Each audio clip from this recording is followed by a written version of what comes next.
Good morning, class, and welcome back to the Nerd Academy podcast.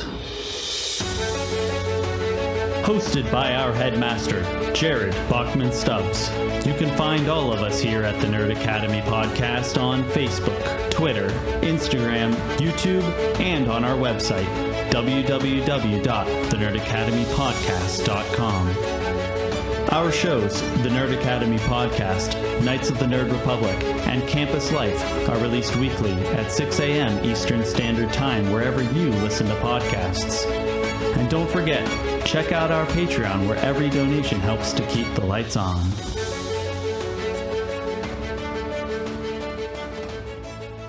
Hello there and welcome back to Knights of the Nerd Republic. I am your host, Jared the Dark Jedi Bachman Stubbs. And joining us this week, we have the Professor Levi Baum. Oh boy. How's it going? Sorry, Levi. No, it's fine. You and I are so bad at recognizing when the other one is taking a beat, and I feel so bad for it because we're not in the same room. It's fine. And it's so... Just keep going. Okay. Just keep going. We got the lore keeper, Connor Chikiti. Hello there, everyone. Hope everyone is having a great week. And we are honored to be having on with us on the show today. We have Laura and Alyce of ForceToast. Hi. Happy Friday. Hello. We're happy to be here. Very excited to have you guys on. I should have prefaced that with the soon-to-be Star Wars movie trivia Schmoedown champion, Laura Kelly. Thank you for that. I appreciate that. Oh, yeah. Faith. I'm going all in. I'm going all in on Kelly this year. I'm going for it. Hell yeah. Yeah, see, Travis and I, even though Travis is going to be on the show, we've had a nice little give and take. We had Video Drew on for the Birds of Prey review on the Nerd Academy. Now we get to have you on. So we've both had our factions on. So I think it's been fair now. We've both been able to dip into that. Before we do get into our Clone Wars season review, which you're very excited to be doing, and then next week we'll get back to news as usual. Laura, I do want to talk a little, and Alyce, of course, because even though, obviously you're with Corruption and Shannon is your manager, I feel like Alyce is almost like the Mickey to your Rocky. There's that dynamic there. I've never seen Rocky. I haven't either. Maybe the Snooki to her JWoww. That might work. We'll go with that, and I respect that reference even more, in fact. I will go with that. Thank you. Laura, On the other side, I've lost even more respect for Alyce just now for that comment. So you're welcome. I've never actually seen the Jersey Shore either, so I'm just full of not understanding anything that isn't a Star Wars reference anymore. That's basically Laura, my whole life. That is fair. That is fair. I will go the Anakin to your trivia Ahsoka, putting you through the ringer, getting you ready for combat with the best of the best. So how is the prep for the tournament going? It's good. These last 2 days haven't been very productive, unfortunately. Let me see. What did we do last night? I think we were recording a guest spot last night. And then we did our commentary for Attack of the Clones earlier this week. So that was really fun. We did that with our buddy Alden, who invited us to join him on that. So I kind of had in my mind that'll be my Attack of the Clones studying, I guess. That should cover me. But it really didn't. I really need to go back and cover that movie. And then today is my birthday, so my sister and I have this whole day of adventure kind of planned. So I've sort of lost another day here. But beyond that, I've been very committed this last week. When it was first announced, I didn't know for sure if I was going to be playing on May 20th or not. And I'm happy to report that I'm not, but I was really scrambling because I thought that I was really going to have to kind of cram it all in about a 2-week period, which is not generally how I schedule my prep and my study for a match like this. Well, I'm glad you get some extra time. And also, yes, happy birthday. I almost forgot. Happy birthday. Thank you. I remember. Can we sing the song? Please don't. Please God don't. I can. I'm with her on that. I can only. No? There's only one thing worse than having your birthday during quarantine, and that is realizing on your birthday that you have to watch the Attack of the Clones. Okay, man. Okay, all right. let's cool it down here a bit. Attack of the Clones is the best in my You know what? mind. Yeah. So Thank you. I totally understand that mindset. I'm not the only one. Thank you. Hey, Alex. Dan Miller from Bro Axiom. He will ride or die for Attack of the Clones. Dude, Attack of the I'm here all Clones. week.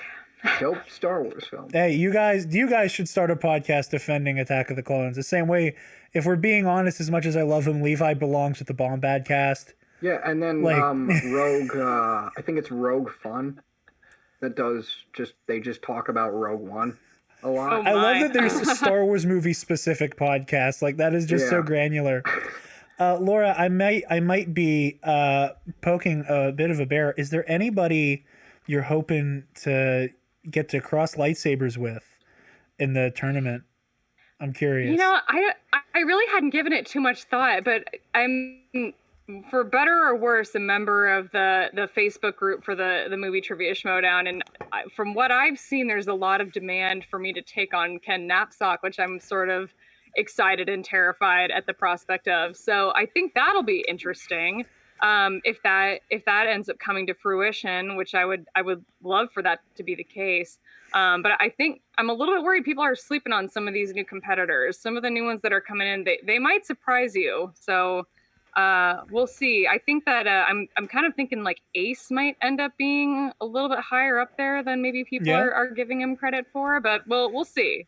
I'm excited to see it play out. What are you expecting the other side of the bracket to look like? Because I'm firmly in the camp that it's going to come down to Scrimshaw and Molly Damon. I hadn't really given it much thought. I'm sort of torn because I think my initial instinct is to sort of not really worry too much about Molly Damon as a threat, but I think she sort of got the short end of the stick at the 5-way at Celebration in Chicago. Like she got some behind the scenes questions. Yeah. And I think she got a question from the crawl. Like, she just got some shitty questions, which sucks.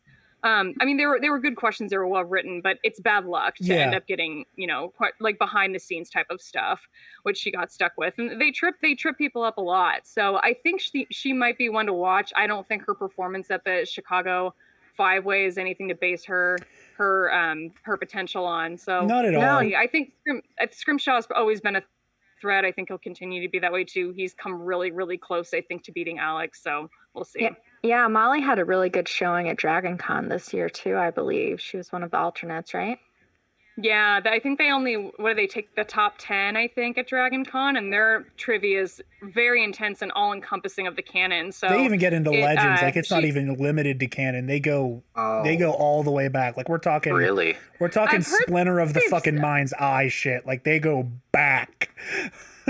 I've heard recently that they've sort of gotten away from that and they tend to stick with canon a little bit more. But I could be wrong. I've never been to Dragon Con, and odds are I'll never get to go because it doesn't happen at a good time of year that I can actually get away from work. But I was actually really excited that I got to play against Thomas, who is one of the people I think that sort of helps coordinate the Dragon Con Star Wars trivia. He was playing last night in the virtual trivia that Jared was in too. It was a good time. That you absolutely dominated in.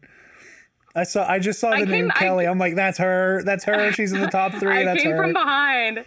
Yeah, I was in like the second, third place for most of it, and I was like, God damn it! Like it's this, the element of speed is gonna kill me. Like I'm just 1 second behind these people, and I'm not gonna be able to like beat them. I don't think. And then, yeah, the last question was a fill in the blank. Like you actually had to type it in. It wasn't multiple choice like all of the other questions had been in that game. So it was really a matter of like, can you type the fastest and hit enter the fastest and have the question right? And that's not only that, the final. Oh, I'm sorry, I didn't mean to talk over you. The final question was also a doozy, to say the least. It was like what's the statistic 3PO gives with the asteroid field? Like the what number to 1? The odds of successfully navigating the odds of successfully navigating an asteroid field. And yeah, then the numbers ones, I'd be surprised if those really trip up most Star Wars like trivia people. Like your first thing should probably be to memorize the odds. That's really high up on the list. Because I feel like that would be just inherent to every Star Wars fan that they just know. See, I'm gonna keep it real with you guys. I had the number right, but I said 300,720 to 1. So the odds were way bigger in my mind for whatever reason. So see, the 3,720 to 1, I think most Star Wars fans, if not all Star Wars fans, will know. The one that C-3PO says in Last Jedi, though, that's the one I think not. Generally speaking, not many people, I think, will get off the top of their heads. Do you know that one? Somehow, 15,428 to 1. I don't know how. Nicely done. Nicely done. I have this weird thing with Star Wars, with memorizing like random Star Wars numbers. Like the one question, like I'll never forget, there was a friend of mine that said, "Oh, I know a lot about Star Wars," and for some reason, the first thing I asked him was, what was the number of the trash compactor that Luke, Han, Leia, and Chewie were trapped on in A New Hope? I don't know why. That was literally the first question I asked him. I'm like, he's probably not going to get this. that is a deep cut. See, I'm better with the quotes and stuff. That's why. See, I like the who said it slice, because that's the one that I'm good with. Yeah. But yeah, I just wanted to talk shop, a little bit of Schmoedown here, because I know Connor and Levi aren't as into it as I am, but I know myself and Travis would be remiss if we didn't ask a little bit. And best of luck to you and Corruption with everything. Definitely pulling for you. Thank you. I appreciate that. Definitely want to see how everything turns out, both in that tournament and the IG bracket, which is going to be a lot of fun to watch as well. You're the only one from Schmoedown I've ever met in any way, shape, or form, so I am now a fan. Lovely.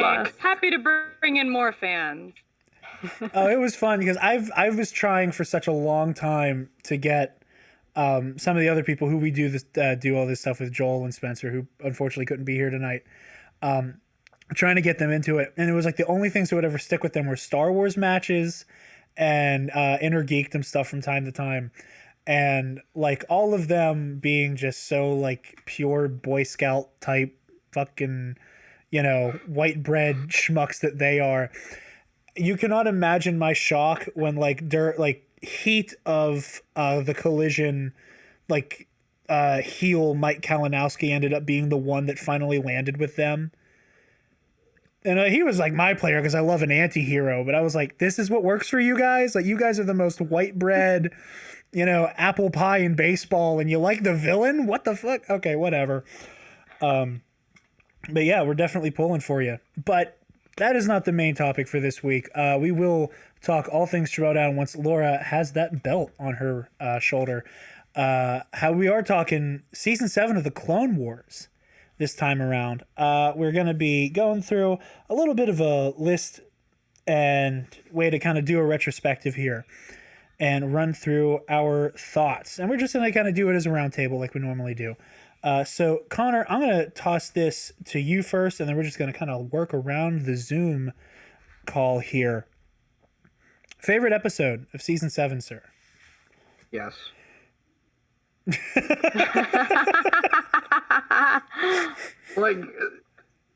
For me, with just Clone Wars in general, I pretty much like them all. I'm fairly easy to please with Star Wars.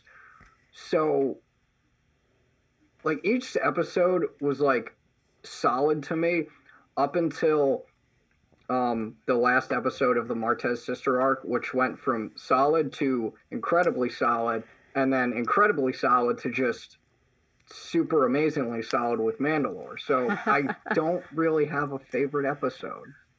That's fair.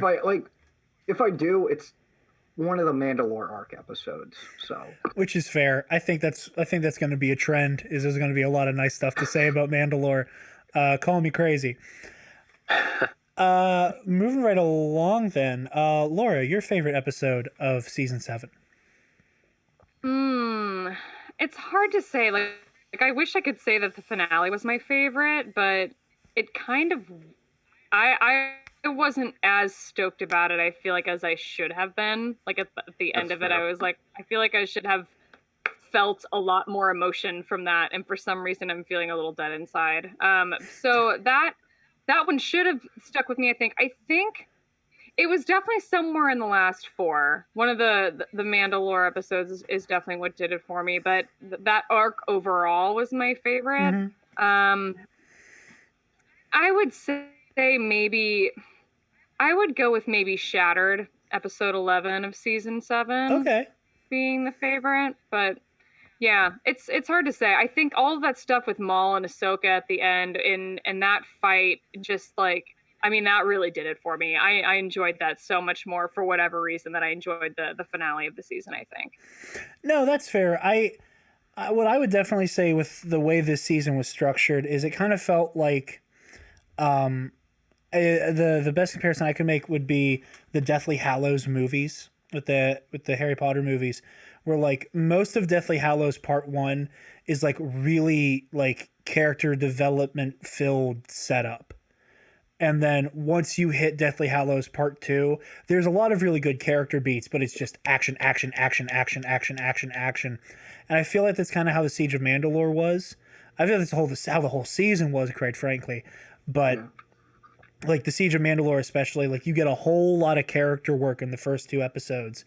And then Shattered and Victory and Death are just, it's just this race against the clock to get the hell off of that Venator.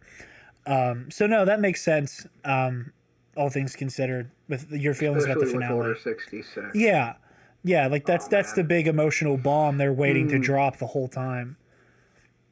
So that and I guess when I was thinking about the fight on Mandalore, I guess I was thinking more of episode 10, The Phantom Apprentice. So yeah, I don't even have them all straight yet. So no, that's fair.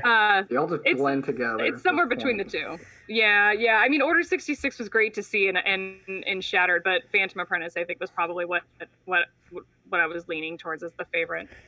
I mean, yeah. I mean, me personally, we'll skip me then since I'm saying this now. That was my personal favorite. I liked seeing Maul's moments trying to like piece everything together at the 11th hour. That was just my absolute favorite moment of the season. I've said multiple times on record that Maul went from being a character who I was like, oh, he's cool. One of my favorite fights. I've met Ray Park a few times. He's super cool. And then recognized that I just absolutely love Darth Maul now, and he skyrocketed to my top 10, maybe even top 5. Alyce, your favorite episode of the season? I'm gonna go with the last one. I kind of got the feels from it, and there was some weird stuff. Like there was that weird moment, and I was like, "Is Ahsoka gonna make out with Rex? Like what?" And then all of the sweet, cute little droids who are doing their best to help out precious babies. Yes.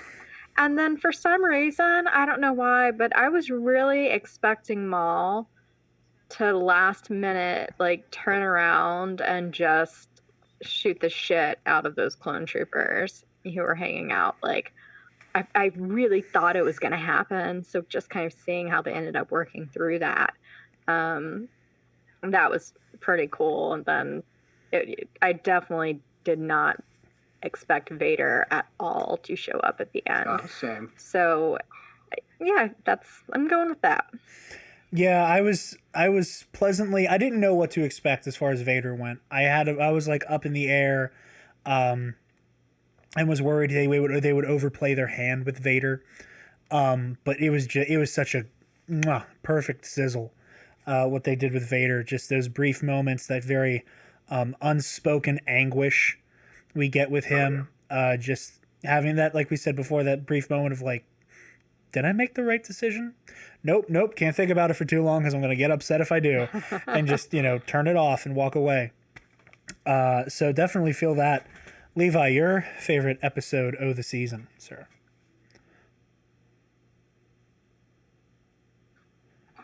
Ruh-roh.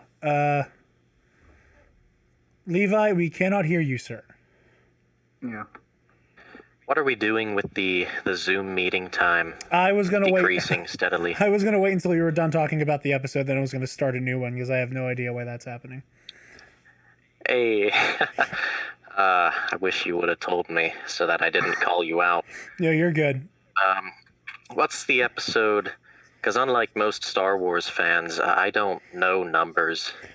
So what's the episode where the window shatters and they're at that pose while the war's going on? That would be Phantom outside? Apprentice. Yeah, that's episode 10 That's of my Phantom favorite. Apprentice. That shot is Star Wars porn. Yeah. That is my favorite because we get like calm, sassy Maul. That's like the. I don't know if it's the climax or the falling action. I don't know, but that was awesome. No, just that whole episode, the build up. Yeah, the one very, very short list of complaints I have about this season, or at the very least complaints I have about the Siege of Mandalore, was I think they got a whole lot of fans really excited when they snuck in Palpatine's screech during the Ahsoka Maul fight. I still need to find that. It's right as Maul lunges at her. When you really listen for it, it's there. And I that's like one of my few complaints is that it wasn't actually happening in real time once we get to episode 11, though I do love like the very slow burn tension that episode 11 has. But no, yeah, absolutely. Well, Phantom Apprentice is the best episode. You're right. Objectively, you're right. Does the Force travel instantly, or is it like light and sound? Like something happens on another planet, takes a while to get to where Maul and Ahsoka are. You know what I mean? I think the only precedent I'm going to use here would be Obi-Wan feeling Alderaan be destroyed. And the fact that like by the time that they get to where Alderaan should be, like the debris is still flying all over the place, like it just blasted apart. So that is the guess I will make and hazard on that one. And Levi coming through on clutch again with hard questions about the Force that really make you think. Because maybe that's Maul's scream we're hearing, and then by the time Palpatine lunges, we're actually hearing Maul's scream. Whoa. Okay. Whoa. Okay. So stupid. It's sorry. Screamception now. It's Force Screamception. That's a lie. I'm here for it. Okay, so I am going to. And back after technical difficulties because I am what the kids call a boomer. And no, the Empire is trying to shut down our communication. Yes, that is exactly it. The Empire is trying to censor us. So moving right along from favorite episodes, this is going to be a quick one. Least favorite episode. Connor, you're up first. You have to pick. You have to pick. You can't just say yes again. No, because here's the thing. If we did this like immediately after the season ended, I don't know if I would have one, but it just came to me, and it only came to me because of the discussions we've had on Nights, and it would probably have to be Dangerous Debt, which is the one where where Ahsoka and the Martez sisters start in the prison, have the journey, and then circle back to the prison. So yet again, somebody has said the one that I have. I kept thinking about especially Jared, your comment about like they could have condensed this in 2 episodes, and I'm like, yeah, Filoni could have. So yeah, that would probably be my. I mean, I still like it, but like the roundaboutness of it was. Yeah, no, I totally agree with that, and you can even say the same thing about the Bad Batch arc. I really think that you can. I think you can tuck I think you can tuck a lot of episode 2 into episode 1 and tuck a lot of episode 3 into what was episode 4, and then you essentially open up an extra 4 episodes to maybe do the the Kyber Crystal arc. Crisis, Yoda on Kashyyyk. Yeah, and then ultimately get to spend more time with the Bad Batch or something like that. So I think those arcs could have been shortened. I understand their importance to the character development that we Story get. And characters. But... Yeah, because you get to see Ahsoka, arriving at her moment of not being super into the Jedi, and you get to see Rex having to live with being a war veteran in both of those arcs, and I think that's important. But I think you could abbreviate them ever so slightly. Laura, your least favorite episode, ma'am. I have no argument against Connor because I have I'm in the exact same boat for the exact same reason. They start and end in the exact same place, and I didn't get anything out of the episode. And if you're going to start in a Pike prison, it'd be great if you ended in a different place other than a Pike prison, but they didn't. So I just didn't see the point of it at all. So I'm in the same boat for the same reason. Cool. Absolutely fair. Alyce. Yeah, I mean, I'm the exact same thing too, and I'm so grateful to have Clone Wars back. And I have complained a little bit that episodes do seem like filler, and the response is usually, "Well, have you watched the Clone Wars? Because it's so much filler." But it's not usually a condensed and final season.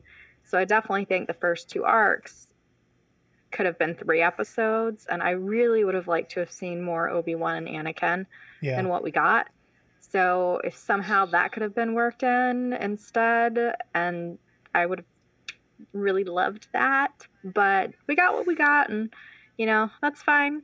I mean, it also would have been nice if they could have squeezed in something more with Padme and, like, the handmaidens and, like, Absolutely. What's the relationship and what did they know about, like, her pregnancy and her relationship with Anakin? Like, that's a story I would love to find out. And I'm like, they had Catherine Tabor in one episode for like 5 minutes, and I'm like, they couldn't have like spent a little, like they could have given an entire episode to her and what was going on, and they chose to like extend the Bad Batch and the Martez sisters for one more episode that I think was truly necessary. So that's one of my complaints about season 7. And again, I mean, Alyce made the good point of, yeah, the Clone Wars has filler episodes, and yeah, all Star Wars animation has filler episodes, but normally we get more than 12 episodes to work with. So Absolutely, it would have been nice if they had used the time, I think, in a better way, just in my personal opinion. Yeah. No, you're absolutely onto something, because like, and in my opinion, I've always liked Padme as a character.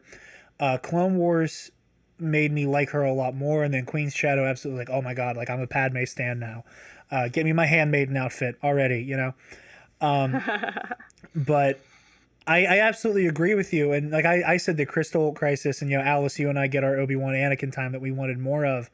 But like, hell, like you have an extra 2 episodes. Like, do 2 episodes of Crystal Crisis. That extra 2 episodes, like, make a mini arc out of like the deleted scenes from Revenge of the Sith, where you see Padme, palling around with Bail Organa and Mon Mothma, and they're like, hey, Palpatine's getting a little out of control. What are we supposed to do about this? And I think you could have done a lot more with that. I absolutely agree. I wish we got more time with Padme. I think getting to understand, where she's at, both as a person, as a citizen, as a politician, like how she feels about the Clone War and how she feels about everything. Because I feel like she's the only character we don't get that moment with. Yeah, because like, Ahsoka has her, kind of, it's almost like the way like people like break down how a Disney musical goes, like the animated movies, where like you have the I Want song, and the Clone Wars kind of got like an I Want moment, where like, with Obi-Wan, you have him, kind of opining about like, oh, we have to help the Republic, and this is everything going on, and you have Anakin talking about, well, maybe this is the reason why Ahsoka had to leave, so that she could come back. And Rex has his moment, Ahsoka has hers, Padme doesn't. She's like the only core Republic character who doesn't get to do that. And I didn't think of that until right now. So I absolutely agree with you on that. That's a very good point. I absolutely would like to see more Padme. What the hell? Levi, your least favorite episode, sir? You can pull any of the Martez sister episodes out of a hat, and I would say, yeah. I wasn't a fan of that arc. I don't think we needed 4 episodes of Ahsoka pissing about with the stupid sister and the bad sister. Naive and yeah, naive, not stupid. Being nice. Well, the mink coat one is a bad sister. Mink coat. She's a badass sister. What? Yeah, and well, she wants to be a badass sister. I don't know if she actually is. A for effort. Yeah, absolutely. A for effort. And it's a lot of time to put into 2 characters that don't mean anything in the grand scheme of things. Like, yeah, it's cool that Ahsoka learns about herself, yep, with her time spent with them, but I think it was too much.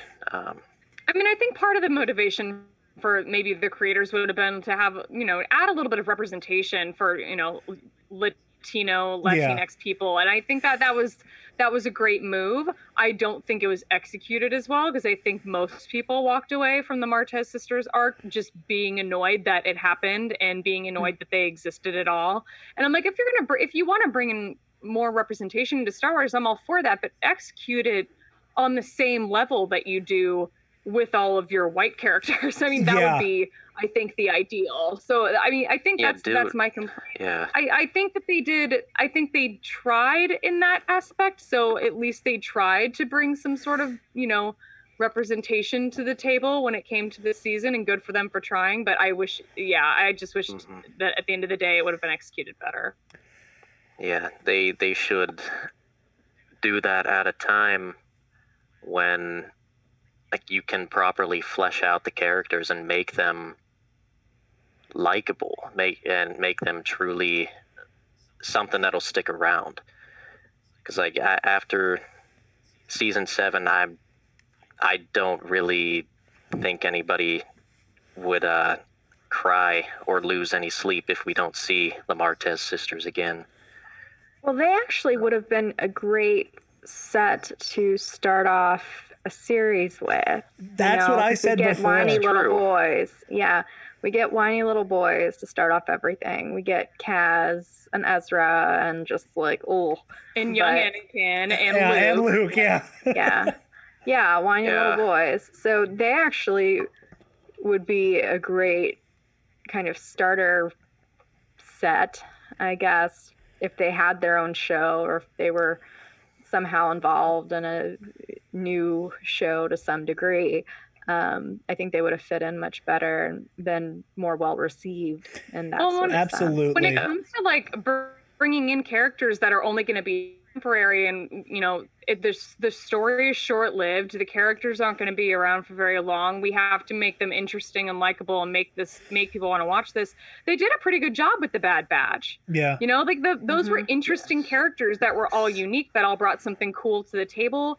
I wasn't really into those episodes when they were on. In retrospect, I think they were great, but at the time I was kind of like, can we just get to Ahsoka and the Siege of Mandalore? I was just really impatient to like get to the siege, and I didn't care about anything else. And now I'm kind of in the boat of like, well, what happened to those characters? We don't know where they ended up in Order 66. Did they take out their inhibitor chips because they were all kind of weird to begin with? Did they even have inhibitor chips to begin with? Or did they commit just, like, actual war crimes during Order 66? Yeah, I mean, like, those are stories that would be interesting to hopefully explore sometime in the future, whereas the Martez sisters, I'm like, I just couldn't care less. I hope I never see them again, to be honest.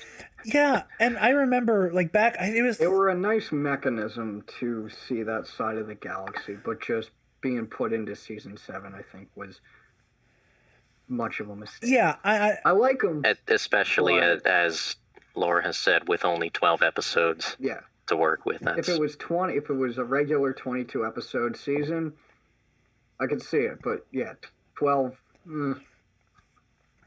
I like them, but yeah, and I think that like if there's one thing this season did well with those first 2 arcs, it is, and I know Levi, from what you said, you disagree with me on this, but like I would love to see like a comic or a novel about Rafa and Trace, like especially during the dark times, whenever like the whole Outer Rim turned into the Wild West even more than it already was, because the Empire was more concerned with quashing rebellions and wiping out the Jedi than it was just the criminal underworld. I'd love to see what they got up to, and I'd love to see like how the Bad Batch operated during the dawn of the Empire. I would love to see more stories with these characters, and that was and again, like you guys all said, that was my biggest issue with that arc and with those characters. That like I like them in theory. We don't have time, and I think and maybe this is a mistake that Lucasfilm and Disney made with marketing this season, but by putting the Siege of Mandalore carrot over all of our noses, like, it was really hard to take the other stuff seriously. Yeah. Because, like, with every episode, at least for me, I found myself, I'd just be watching an episode and check my watch and go, okay, it's 8 weeks until I get to the arc that I care about. That's fair. For me, I was the exact opposite. I almost always get presently interested in these arcs. Yeah. So I wasn't, like, I was excited. I was definitely like, Siege of Mandalore, Siege of Mandalore, Siege of Mandalore. But, like, I wasn't, like, impatient about it. So yeah, but I get like you trying to be like, yeah, right, and maybe I hammed that up a little bit because I did enjoy the Bad Batch, and there were definitely a decent handful of moments I enjoyed with the Ahsoka's walkabout stuff. But again, like, just in the back of my mind, I'm like, okay, but, like, there's gonna be a fucking fight with Darth Maul. Like, I want to get lightsabers. Give me lightsabers, please. Give me lightsabers. And I just had that conflict there. Unsurprising unanimous consent on that one. Yeah, I have a bit of a hot take on the Bad Batch. I'm not the biggest fan of them either. And I'm kind of glad Spencer's not here to hear me say that. They just feel like cardboard cutouts of characters rather than their own characters. Like the captain, that is Rambo. And then you Rambo have the big, strong but stupid one, and then you have the loner who's kind of an A-type personality, and then you have the nerd. Like they definitely like there are archetypes at play there. Archetypes. Yeah. Yes. Yeah, they're archetypes, but I enjoy them so much, so I can't complain. I enjoyed them too, but. Yeah. Again, we go back to there's 12 episodes in this season, and a third of those episodes were wasted on the Bad Batch, and then we don't really get to see much development even. We just see the same 4 clones, Yeah, no, I understand that. And if we have time at the end, I actually have an interesting hypothetical I want to pose you guys, but I want to get through the main list here first. So I'm going to completely skip least favorite arc because I feel like that would be kind of redundant in beating a dead bantha. Okay, kind of same for favorite arc. I mean, 1, 2, 3, Siege of Mandalore. Yeah. Siege of Mandalore. So, Connor, favorite character from this season? Like, we're going entirely new. No, just from this season. Like whose moments and character arc of the season? I know who your answer is, Connor. Like, I have to start with you, but I know Do you really? Who do you think it is? I think it's Ahsoka. You would be half right. Okay. I'm going to. I'm going. What if we take Ahsoka out of the ruling? Like, Ahsoka's is probably most people in this room. Yeah, do we take? I have a different one. I know I have a different one. Oh, okay. But since all three of us have a different one, and since all three of us I have been. Continue. Yeah, because I have a good other character. So, aside from Ahsoka, I'd go Maul. So, just. His sort of the fact that he's planned the entire Siege of Mandalore to get Anakin to him so he could kill him and prevent Palpatine, and his entire plan is just genius. I loved it. It blew my mind watching it, and it really cemented Maul as a character for me because I never really cared about him that much until I rewatched Clone Wars about 2 years ago in the summer. And I was like, holy shit. This guy's actually a pretty dope character. Yeah. And season 7 has just furthered that for me. I really will have to do like a very very analytical look into Maul's character. Yeah. Because there's a lot there. And, and Connor, I'm in the same boat as you. And just Sam Witwer, man. Oh, he's a legend, absolute legend. Oh my god. A shitty take on The Last Jedi, but absolute legend. I didn't mind it. I didn't mind what he said. But I will say this much, and I'm in the same boat as you, so I'll just speak now and get my stuff out of the way and be brief. Like I said earlier, Maul skyrocketed inexplicably into my top 5 because of this arc specifically. Because everybody likes Darth Maul, that very seething, like, oh, last we would get our revenge on the Jedi. Like we all like that to some degree. And for most of the Clone Wars, like I would almost compare him to like Venom, like the Spider-Man villain, where it's just like his whole character is, I hate this hero. Like most of Venom's character work until Venom becomes an anti-hero is, I just want to fuck with Spider-Man.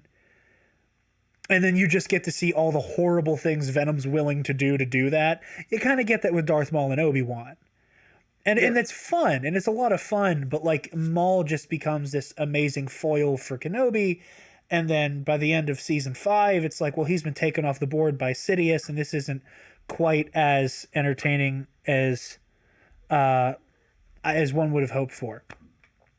And then this season happens, and it becomes this whole arc of Maul being the, tortured, very much in the same vein as Vader and Kylo. So he's very Machiavelli. Yes. I'd say. So yeah, 100% with you. Laura, your favorite character from this season?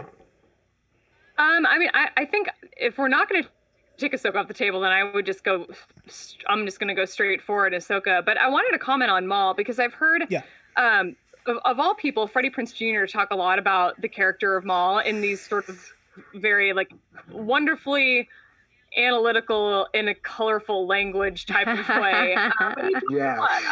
He compares Maul a lot to the character in Greek mythology, Sisyphus, where he's sort of constantly pushing the boulder up the mountain only to have it roll back on him every single time. And I love how the Clone Wars just sort of, the season 7 specifically sort of continued that, where his everything, his motivation is to get Anakin to Mandalore only to have that foiled once again and have the damn apprentice show up. And it's just another example of the boulder constantly falling back on him every single time. And I thought that was really well done. They stayed very true to his character in a way that I really liked. So that was fun to get to see.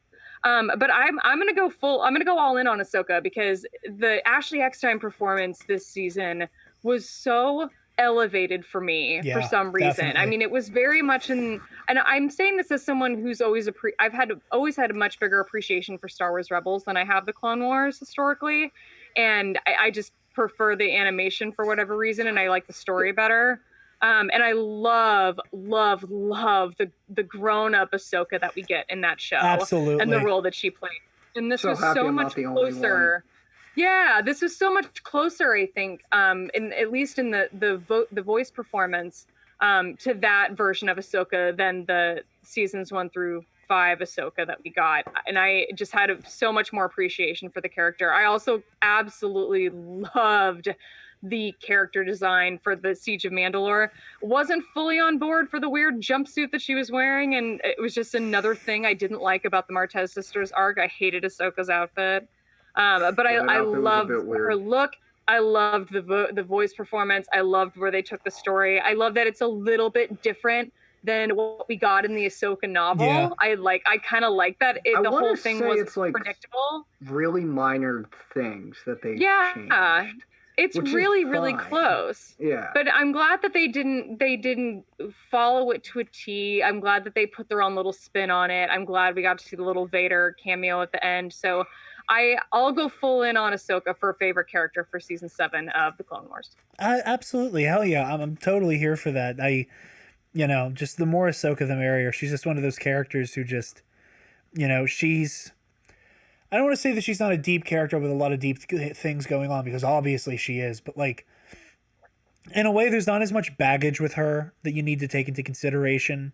With Vader, for example, anytime Vader shows up, you kind of have to have this, at least for me, I have this moment of okay, when in the timeline is this happening? Okay, this is only like 10 years after Revenge of the Sith. So, okay, like there's still a little bit of Anakin kicking around in there. This is how he's feeling, whatever. Where with Ahsoka, like, we don't have to like constantly like check our calendars in the timeline. We can just experience Ahsoka in a new way for the first time every time we see her. And I love that about her. So I absolutely hear what you're saying. Alyce, favorite character this season? And repeats are allowed because I think I know what yours is. Well, first off, I will say Ahsoka and Maul, acting, animation, everything excellent. But I think the character of the season is actually Rex. Ooh, okay. Sizzle. Because, yes, hot take. I think it's Rex because at the core, the Clone Wars, a lot of it is about the clones themselves and them becoming unique individuals and kind of being considered people versus just expendable soldiers, right? So we have Rex making a lot of comments, like with the Bad Batch and maybe finding Echo. Like we really see that he has basically kind of like that heart for it. And like, yeah, I'm an individual. We understand people. I miss my friends, like yada, yada, yada.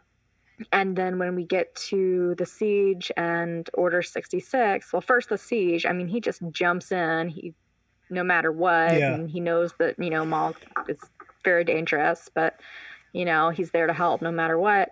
But the fact that he was able to resist just that little bit of Order 66, just to stop Ahsoka, or just to kind of warn her and give her the hint of what's going on long enough to let her get away and help her figure things out. I mean, that is something. And then in the end, he still doesn't want to, hurt his brothers. And that's another thing that the Clone Wars built. I mean, I love the Jedi stuff. Don't get me wrong. Like, give me Obi-Wan and Anakin till the cows come home. But a lot of it is the clones and them getting their individuality. So I think, he wasn't in the Martez sister arc, but I think overall he maybe had kind of the most growth and the most struggle in the season. No, yeah, absolutely. I'd agree with that, actually, now that you mention it. The one moment that I really loved with Ahsoka and Rex was when Ahsoka talks about how the Jedi are supposed to be peacekeepers, but they're not.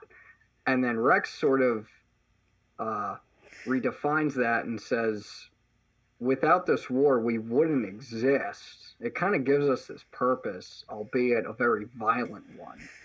Yeah, so. And I think there's one thing that conversation, and it's something that I thought of, recently, kind of like watching bits and pieces of the episodes coming back for this. It's just that idea, and like, granted, I'm always the one that's like, what's the what if? Like, how does this? What changes if you tweak one thing? And like, if the purge doesn't happen, if all hell doesn't break loose, like, what happens? And I had that moment where, like, after that conversation they had, where, like, the Jedi were supposed to be peacekeepers, and this isn't right. And how Rex is like, yeah, well, we don't exist otherwise, but you're not wrong either. Is it like, I wonder if the Jedi would have had that moment to go, okay, so we agree this never happens again, right? If they'd have that moment, Levi, like the little smile you had, I know you don't believe that they would have gotten their heads out of their own asses. And I don't necessarily know if they would have either, but I just love the idea that maybe they'd have that moment of, okay, so this never happens again. This wasn't okay. All right, we're in agreement. Never again. It's interesting stuff like that it's just so heartfelt, and I love it. So excellent take with the Rex one. That's not what I thought was coming. Thank you. Yeah, definitely. Levi, your favorite of the season? Ahsoka. Yeah? Yeah, because in terms of the series, we get to see the full journey of a character that was introduced in the pilot movie, which wasn't very good, in my opinion. So, and we see this growth from a naive brat into a mature young woman who can handle her own and have a lasting impact on other characters and on the universe as a whole. Yeah. So it was a nice end to a journey. Yeah. No, I agree. That's all I have to say that hasn't already been said. Yeah, no, you're absolutely right, and it's especially I hate to choose the same character twice. No, I mean it speaks to the strength of the writing. I think, between Ahsoka, Maul, and Rex, these are all characters that, granted, Ahsoka and Rex are characters created by the Clone Wars, but they're all characters that Clone Wars had absolutely reshaped and redefined, and have given us an appreciation for that I don't think any of us expected. I did want to say real quick before we move on to the next chunk here that I absolutely love the bait and switch with Maul and Ahsoka, and that all of that episode is nothing but like this weird subversion where like Maul comes out, I was hoping for Kenobi. Like, he's back on his bullshit. It's all about Obi-Wan. And then you find out there's a bigger scheme to it. And, oh, you should join me. You should help me. And we're all expecting Ahsoka to be like, never. Blue lightsabers. You're a bad guy. And she's like, no. Yeah. Like, what's up? I'll help you. Like, if there's something that needs fixed, let's fix it. And just at every turn, that whole episode and those two characters and Rex very much in the periphery of that episode specifically, but just everything. I think even a lot of people weren't expecting Rex to even take part in Order 66 at all. Yeah, I had been under the impression, and Laura and I had talked about this too, that they had him and several others had their chips removed themselves previously. Too. Yeah. Well, there's a line in Rebels where he talks about how, we all have a choice, and I had my inhibitor chip removed. So I'm sure they did it just so that everything wasn't totally predictable, which is fine. Yeah. I look at it a little bit as a retcon, but I don't have a huge problem with it. It's not a big deal. It's not a huge thing or story component by any means, but it was just interesting because I'm like, yeah, well, it really wasn't a choice. You had that thing ripped from your head against your will, kind of. So yeah, whatever, I guess. The only like defense I will give to that is not even an original thought. I'm totally stealing this from something Alex Damon said on Star Wars Explained. But like the whole idea of like, it's very, from a certain point of view, like from a certain point of view, like his statement of, I didn't betray my Jedi. My inhibitor chip was removed. We all have a choice. Like from a certain point of view, it's still true. Like you didn't actually kill Ahsoka, so I guess you didn't betray her. Your inhibitor chip was taken out, and you did fight it, but still, like it's the waters are sort of. Yeah, he's still fudging the truth. So you're absolutely right. It is totally a retcon, but. Since when has Star Wars ever actually cared about keeping things consistent from time to time? Yeah, tell me about it. Real quick here, I'm going to try to beat the clock on the Zoom counting down because I didn't think this through worth a damn. Favorite moment, Connor? Yes. I literally don't know. There's all 12 episodes have a super awesome moment that I love, or super awesome moments that I love. So yes, that's all I got. Connor, I am so happy for you that you enjoyed this season so thoroughly. I mean, it's just on a level that I understand. But that. like, I don't even know what my favorite season. I think probably. Actually, I don't even know, because I would say season 5 if the Gathering arc was in season 5, but it's not. At least I don't think so. But yeah, I enjoyed it. I don't know. No, that's fair. Yeah.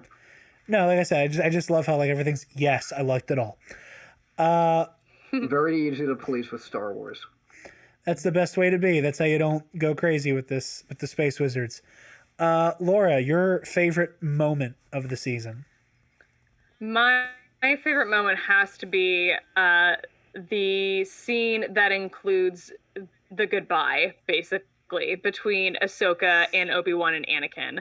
I love that Ahsoka calls Obi-Wan out on basically having to leave to go defend or save the Chancellor, not the Republic, the Chancellor. I just, that moment was so great, and the goodbye between her and that, there was just so much that happened in such a short period of time in that episode that was so meaningful, and I think will forever go down as like one of, at least for me, like one of the like most tragic moments in Star Wars, in all of Star Wars. And I just absolutely loved that moment. I could go back and watch that episode over and over again. Absolutely. And I love, Star Wars is like poetry. It rhymes, it repeats, everybody likes to poke fun at George Lucas for that line, but there's a lot of truth to that. And I love the fact that, and there are lots of people who pointed this out on Twitter, with the fact that they recreate the shot of Ahsoka and Vader on Malachor, where like but it's reversed now. And they keep hopping back and forth between where the camera is placed, where, and whenever Ahsoka leaves, it's Anakin in the foreground, Ahsoka walking away in the background.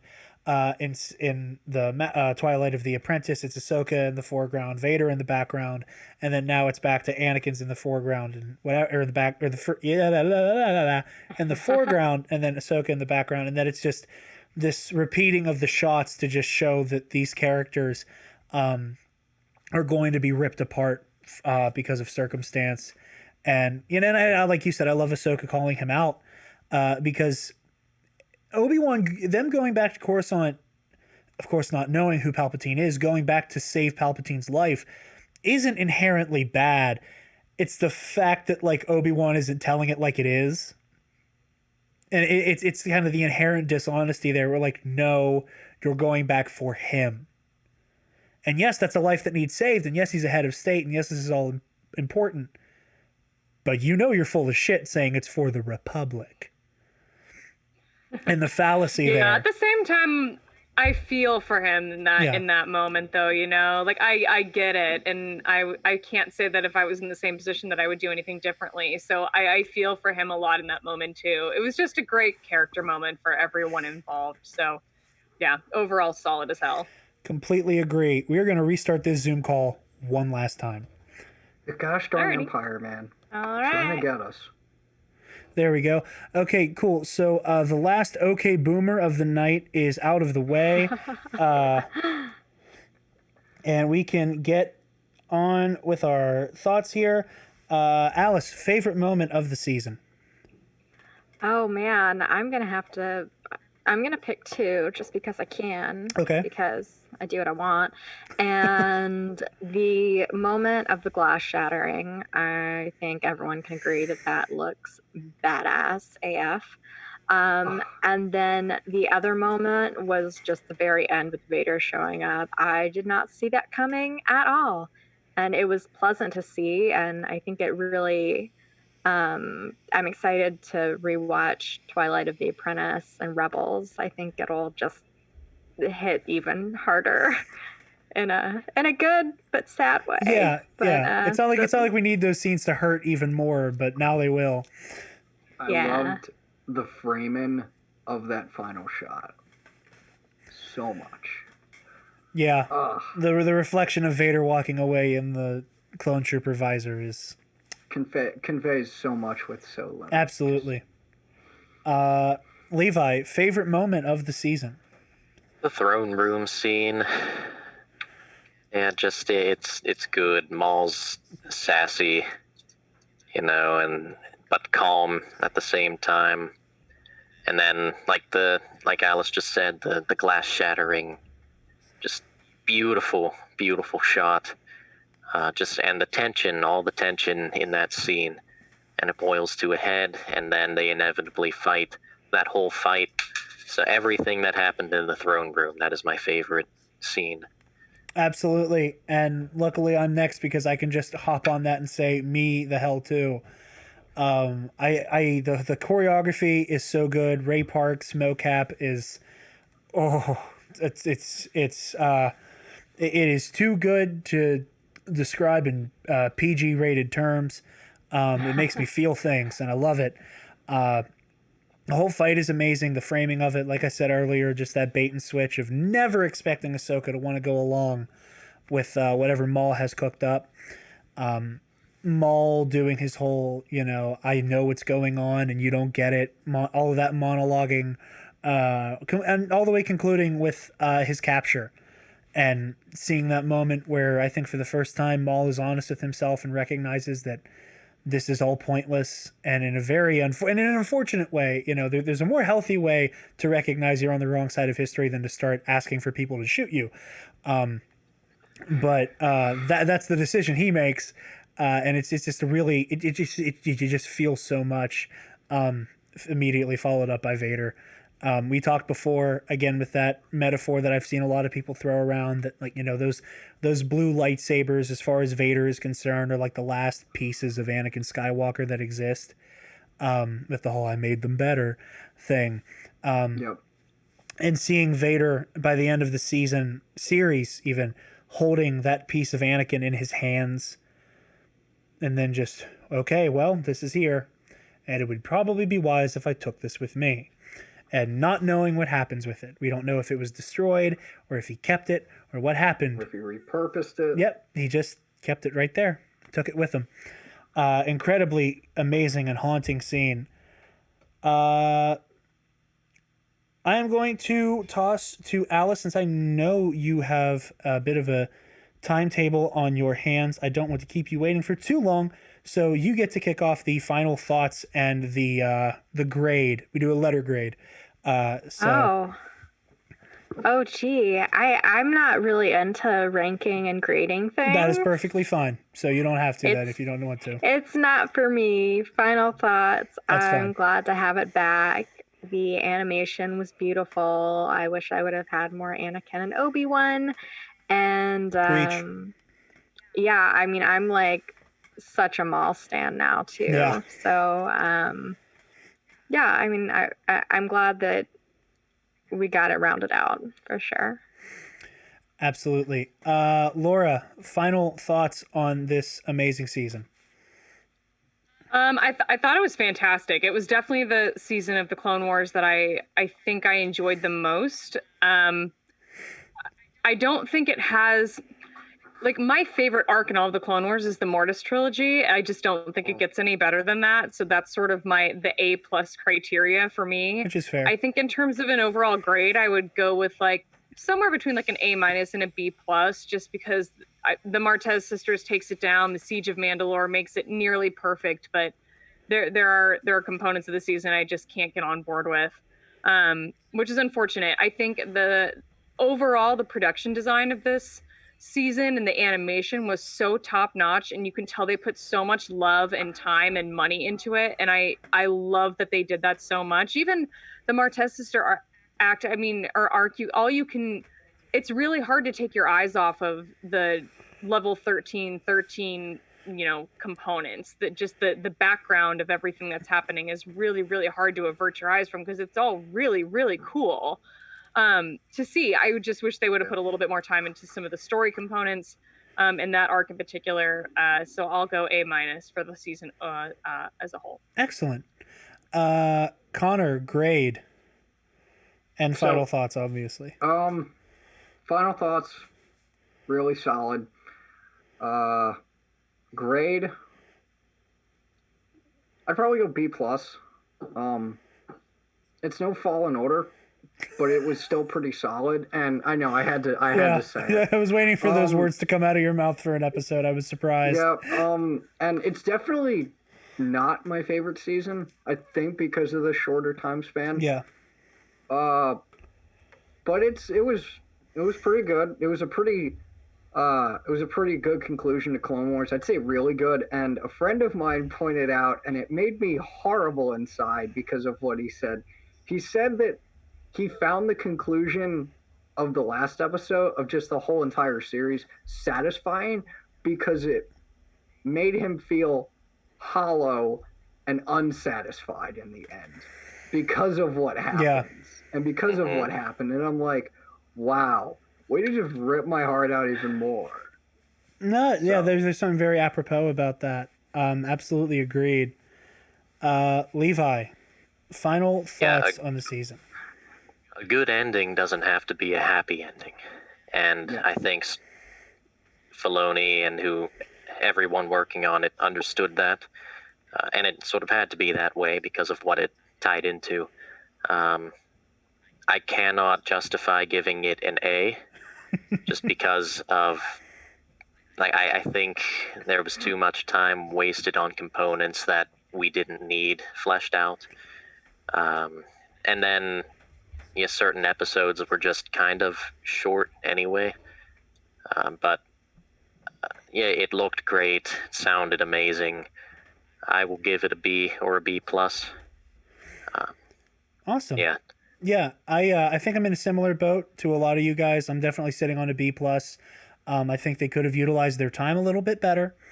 However, from the writing to the staging, fight choreography especially, very happy with this season overall. I do think I'm going to fall in a B plus. Again, and I said this on a review before, and it's been echoed by I think everybody at one point or another during this episode. Even if I wasn't 100% thrilled with every second of Clone Wars, I can't put into words how happy I was to just have it back. So there was just an element there of just happiness to have it. So I'm going to sit at the B plus range. Normally I do this at the top of the episode, but I knew we wanted to get the ball rolling quickly, and I didn't want to chew up any unnecessary time. So can you guys tell us about ForceToast and where we can find you guys? Because I should have asked that up top, but I'm a ninny and I didn't. Sure. I think we kind of have it down. Do you want the whole history and then the Absolutely spiel? We do. Absolutely we do. Yes. All right. Yeah, we got this. So Laura, as we know, is the trivia master of Star Wars and the whole universe, basically. But what you may not know is that I started as the apprentice. Yes.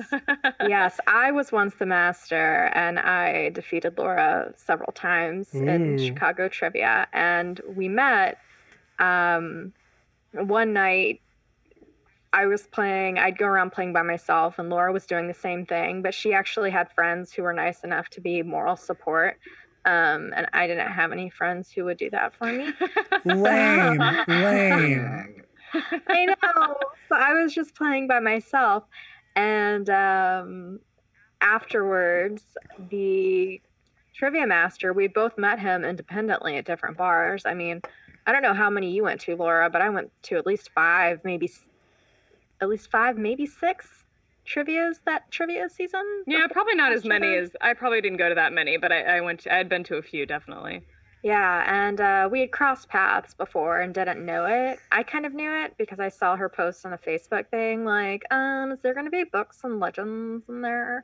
And I was just like, she's my competition. What?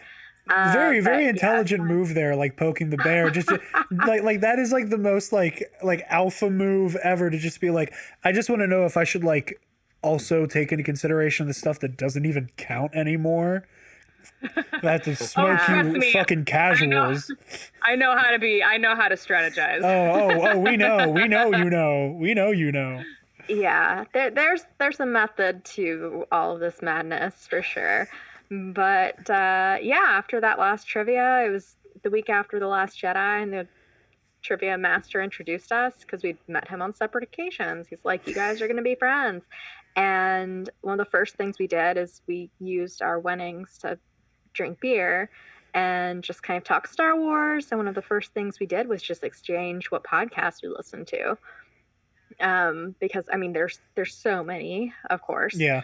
And our first few friend dates were using our winnings from the trivia, which I think our collective winnings was hundreds of dollars. It took a long time to get through them all.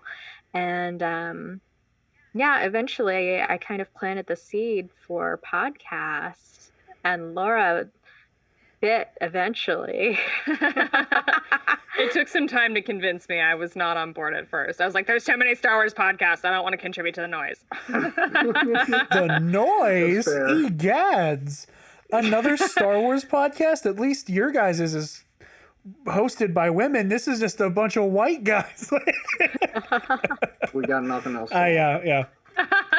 We just don't suck. That's the only thing we have to offer is that we're not dicks. We're not that part of the fandom, thankfully. No, that's good, and that's why we're here. So yeah, there you have it. But no, it took a little bit of convincing, but eventually I came around and we started tossing around some ideas, and it took about a year of planning and brainstorming and learning. We spent a lot of time actually like going to these, like classes that are like, oh, so you want to start a podcast, and it was all the different things that we needed to learn.